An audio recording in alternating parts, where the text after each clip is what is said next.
ನಮಸ್ತೆ ವೀಕ್ಷಕರೇ, ನಾನು ಡಾಕ್ಟರ್ ಭಾವನಾ, ನ್ಯಾಚುರೋಪತಿ ಹಾಗೂ ಯೋಗ ವೈದ್ಯೆ. ಆತ್ಮೀಯ ವೀಕ್ಷಕರಿಗೆ ನಮ್ಮ ಕನಕ ನಿಸರ್ಗಮನೆ ಯೂಟ್ಯೂಬ್ ಚಾನೆಲ್ಗೆ ಸ್ವಾಗತ.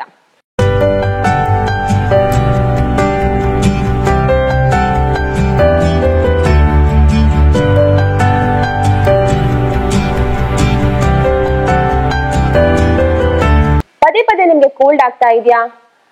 ಮಕ್ಕಳಲ್ಲೂ ಕೋಲ್ಡ್ ಆಗ್ತಿದೆ, ದೊಡ್ಡವರಲ್ಲೂ ಪದೇ ಪದೇ ಕೋಲ್ಡ್. ಅದರಲ್ಲಿಯೂ ಕೋಲ್ಡ್ ಸೀಸನ್ ಅಲ್ಲಿ ಚಳಿಗಾಲ ಬಂದ ತಕ್ಷಣ ತುಂಬಾ ಜಾಸ್ತಿ ಆಗುತ್ತೆ. ಬೆಳಿಗ್ಗೆ ಎದ್ದ ತಕ್ಷಣ ಸೀನ್ ಬರುದು, ಮೂಗ್ ಸೋರುದು, ಕಣ್ ಕೆಂಪಾಗುದು, ಕಣ್ಣಲ್ಲಿ ನೀರ್ ಬರುದು, ತಲೆ ಭಾರ ಆಗುವಂತದ್ದು, ಇದೆಲ್ಲ ಅಲರ್ಜಿಯದು ಸಿಂಪ್ಟಮ್ಸ್. ಸೊ ಇದಕ್ಕೆ ನಾವು ಅಲರ್ಜಿಕ್ ರೈನೈಟಿಸ್ ಅಂತ ಹೇಳ್ತೇವೆ. ಸೊ ಇದಕ್ಕೆ ಮುಖ್ಯ ಕಾರಣ ಯಾವುದು ಅಂದ್ರೆ ನಿಮ್ಮ ಇಮ್ಯುನಿಟಿ ಪವರ್ ತುಂಬಾನೇ ಲೋ ಇರುತ್ತೆ. ನಿಮ್ಮ ರೋಗ ನಿರೋಧಕ ಶಕ್ತಿ ತುಂಬಾ ಕಡಿಮೆ ಇರೋದ್ರಿಂದ ಅಲರ್ಜಿ ಬೇಗ ಜಾಸ್ತಿ ಆಗುತ್ತೆ. ಈಗ ಅಲರ್ಜಿ ಜಾಸ್ತಿ ಆಗುವಾಗ ಸೈನಸಸ್ ಕಂಪ್ಲೀಟ್ ಆಗಿ ಬ್ಲಾಕ್ ಆಗಿ ಮತ್ತೆ ನಿಮ್ಗೆ ಸೈನಸೈಟಿಸ್ ಪ್ರಾಬ್ಲಮ್ ಬೇಗ ಬರುತ್ತೆ. ಹಾಗೆ ಯಾರಲ್ಲಿ ಈ ಒಂದು ಅಲರ್ಜಿಕ್ ರೈನೈಟಿಸ್ ಅಲರ್ಜಿ ತುಂಬಾ ಜಾಸ್ತಿ ಇರುತ್ತೋ ಅವರಲ್ಲಿ ಇಮ್ಯುನಿಟಿ ಪವರ್ ತುಂಬಾ ಲೋ ಇರುತ್ತೆ. ಹಾಗೆ IgE ಕಂಟೆಂಟ್ ಅಂದ್ರೆ ಈ IgE ಆಂಟಿಬಾಡಿ ಬ್ಲಡ್ ಅಲ್ಲಿ ಚೆಕ್ ಮಾಡಿದ್ರೆ ನೋಡಿ ಖಂಡಿತವಾಗಿ ತುಂಬಾನೇ ಹೈ ಲೆವೆಲ್ಸ್ ಅಲ್ಲಿ ಇರುತ್ತೆ. ಸೊ ಮೇನ್ ಆಗಿ ಈ ಬ್ಲಡ್ ಅಲ್ಲಿ ಇರುವಂತಹ ಒಂದು IgE ಕಂಟೆಂಟ್ಗೂ ಟ್ರೀಟ್ಮೆಂಟ್ ಕೊಡೋದು ಇಂಪಾರ್ಟೆಂಟ್. ಅದೇ ರೀತಿ ನಿಮ್ಮ ರೋಗ ನಿರೋಧಕ ಶಕ್ತಿ ಇಂಪ್ರೂವ್ ಮಾಡೋದು ತುಂಬಾನೇ ಅತ್ಯವಶ್ಯಕವಾಗಿದೆ. ಕಾರಣಗಳು ಏನು ಅಂದ್ರೆ ಮೇನ್ ಇದು ಜೆನೆಟಿಕ್ ಅಲ್ಲ, ಇದು ನೀವು ತಿಂತಿರುವ ಒಂದು ಆಹಾರದಲ್ಲಿರಬಹುದು, ಬದಲಾದಂತಹ ಒಂದು ಜೀವನ ಶೈಲಿ, ಇದರಿಂದಾಗಿ ಬರುವಂತಹ ಒಂದು main allergic rhinitis.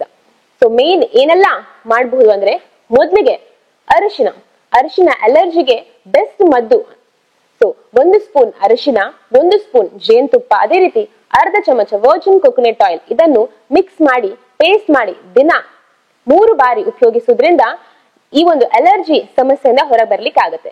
So virgin coconut oil antifungal property, antiviral properties ಇರೋದ್ರಿಂದನೂ ನಿಮ್ಮ ಇಮ್ಯುನಿಟಿ ಪವರ್ ಇಂಪ್ರೂವ್ ಮಾಡ್ಲಿಕ್ಕೆ ಆಗುತ್ತೆ. ಅದೇ ರೀತಿ ಅರಿಶಿನದಲ್ಲಿ ಆಂಟಿ ಆಕ್ಸಿಡೆಂಟ್ ಪ್ರಾಪರ್ಟೀಸ್ ಇದೆ, ಆಂಟಿ ವೈರಲ್ ಪ್ರಾಪರ್ಟೀಸ್ ಇದೆ. ಸೊ ನಿಮ್ಮ ರೋಗ ನಿರೋಧಕ ಶಕ್ತಿ ಇನ್ನೂ ಚೆನ್ನಾಗಿ ಇಂಪ್ರೂವ್ ಆಗ್ಲಿಕ್ಕೆ ಹೆಲ್ಪ್ ಆಗುತ್ತೆ. ಎರಡನೇದು ಜಲನೀತಿ. ಕರೆಕ್ಟ್ ಆಗಿ ಜಲನೀತಿ ಮಾಡುವಂತದ್ದು. ಆದ್ರೆ ಒಂದು ಯೋಗ ಗುರುಗಳಿಂದ ನೀವೊಂದು ಈ ಜಲನೀತಿಯನ್ನು ಕರೆಕ್ಟ್ ಆಗಿ ಕಲೀರಿ. ಯಾಕಂದ್ರೆ ತಪ್ಪು ಮಾಡೋದ್ರಿಂದ ಮತ್ತೆ ಪ್ರಾಬ್ಲಮ್ ಆಗುತ್ತೆ. ಸೊ ಕರೆಕ್ಟ್ ಆಗಿ ಜಲನೀತಿ ಕ್ರಿಯೆಯನ್ನು ಮಾಡ್ಬೇಕು. ಜಲನೀತಿ ಮಾಡಿ ಆದ್ಮೇಲೆ ಕಪಾಲಭಾತಿ ಪ್ರಾಣಾಯಾಮ ಮಾಡ್ಬೇಕು. ಸೊ ಜಲನೀತಿ ಪಾಟ್ ಸಿಗುತ್ತೆ. ಸೊ ಒಂದು ಮೂಗಿನಿಂದ ಹಾಕಿ ಇನ್ನೊಂದು ಮೂಗಿನಿಂದ ನೀರನ್ನು ಹೊರ ಹಾಕುವಂತದ್ದು. ಸೊ ಬಟ್ ಕರೆಕ್ಟ್ ಆಗಿ ವಿಡಿಯೋ ನೋಡಿ ಅಥವಾ ಒಂದು ಯೋಗ ಗುರುಗಳಿಂದ ಜಲನೀತಿಯನ್ನು ಕಲ್ತ್ಕೋಬೇಕು. ಅದೇ ರೀತಿ ಮೂರನೇದು ಫೇಶಿಯಲ್ ಸ್ಟೀಮ್, ಬಿಸಿ ಹಬೆಯನ್ನು ತಗೊಳ್ಳುವಂತದ್ದು. ಇದಕ್ಕೆ ಬೇಕಾಗುವಂತಹ ಒಂದು ಎಣ್ಣೆ ಯಾವ್ದಂದ್ರೆ ಯುಕಲಿಪ್ಟಸ್ ಆಯಿಲ್, ನೀಲಗಿರಿ ಎಣ್ಣೆ. ನೀಲಗಿರಿ ಎಣ್ಣೆ ಒಂದು 2 to 3 ಡ್ರಾಪ್ಸ್ ನೀಲಗಿರಿ ಎಣ್ಣೆನು ಬಿಸಿ ನೀರಿಗೆ ಹಾಕಿ ಆ ಒಂದರ ಬಿಸಿ ಹಬೆಯನ್ನು ತಗೊಳ್ಳೋದ್ರಿಂದ ಅಲರ್ಜಿ ಸಿಂಪ್ಟಮ್ಸ್ ಕಡಿಮೆ ಆಗುತ್ತೆ. ಸೊ ಬೆಳಿಗ್ಗೆ ಎದ್ದ ತಕ್ಷಣ ಸಿಂಪ್ಟಮ್ಸ್ ತುಂಬಾ ಲಕ್ಷಣಗಳು ತುಂಬಾ ಜಾಸ್ತಿ ಆಗ್ಬಿಟ್ರೆ ಈ ಒಂದು ನೀಲಗಿರಿ ಎಣ್ಣೆ ಹಾಕಿ ಸ್ಟೀಮ್ ತಗೊಂಡ್ಬಿಡಿ, ಬೇಗನೆ ನಿಮ್ಗೆ ಇಮಿಡಿಯೇಟ್ ರಿಲೀಫ್ ಸಿಗುತ್ತೆ.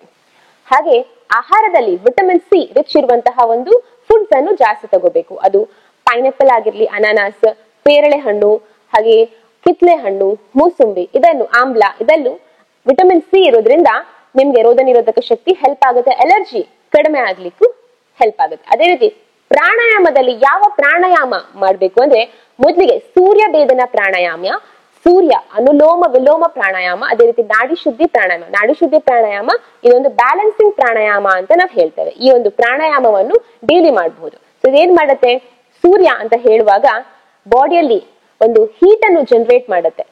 ಸೂರ್ಯ ಅನುಲೋಮ ವಿಲೋಮ ಪ್ರಾಣಾಯಾಮ, ಅದೇ ರೀತಿ ಸೂರ್ಯ ಭೇದನ ಪ್ರಾಣಾಯಾಮ ಬಾಡಿಲಿ ಹೀಟ್ ಜನರೇಟ್ ಮಾಡೋದ್ರಿಂದ ಕೋಲ್ಡ್ ಪದೇ ಪದೇ ಆಗುವಂತದ್ದು ಕಡಿಮೆ ಆಗ್ತಾ ಹೋಗುತ್ತೆ ನಿಮ್ಗೆ. ಲಾಸ್ಟಿಗೆ ಒಂದು ಆಕ್ಯುಪ್ರೆಷರ್ ಪಾಯಿಂಟ್, ಮೂಗಿನ ಹತ್ರ ಈ ಒಂದು ಪಾಯಿಂಟ್ ಅನ್ನು ಪ್ರೆಸ್ ಮಾಡ್ಬೇಕು. ಒಂದು 2 ನಿಮಿಷ ಅಥವಾ 3 ನಿಮಿಷ ಈ ಒಂದು ಪಾಯಿಂಟ್ ಅಲ್ಲಿ ಪ್ರೆಸ್ ಮಾಡೋದ್ರಿಂದ ಸೈನಸ್ ಕಂಜೆಷನ್ ಇರುತ್ತೆ, ನೇಸಲ್ ಕಂಜೆಷನ್ ಇರುವಂತದ್ದು ಕಂಪ್ಲೀಟ್ ಆಗಿ ಕ್ಲಿಯರ್ ಆಗಿ ಹೋಗ್ಲಿಕ್ಕೆ ಹೆಲ್ಪ್ ಮಾಡುತ್ತೆ. ಸೊ ಗೊತ್ತಾಯ್ತಲ್ಲ ವೀಕ್ಷಕರೇ, ಯಾವುದೆಲ್ಲ ಸರಳವಾದ ಮನೆ ಮದ್ದು ಮಾಡೋದ್ರಿಂದ ಈ ಒಂದು ಅಲರ್ಜಿಕ್ ರೈನೈಟಿಸ್ ಪದೇ ಪದೇ ಅಲರ್ಜಿ ಆಗುವಂತಹ ಒಂದು ಸಿಂಪ್ಟಮ್ಸ್ ಅನ್ನು ಕಡಿಮೆ ಮಾಡ್ಲಿಕ್ಕೆ ಆಗುತ್ತೆ ಅಂತ. ಸೊ ನಮ್ಮ ಈ ವಿಡಿಯೋ ನಿಮಗೆ ಇಷ್ಟವಾದ್ರೆ ಲೈಕ್ ಮಾಡಿ, ನಿಮ್ಮ ಫ್ರೆಂಡ್ಸ್ ಜೊತೆ ಶೇರ್ ಮಾಡಿ. ಧನ್ಯವಾದ.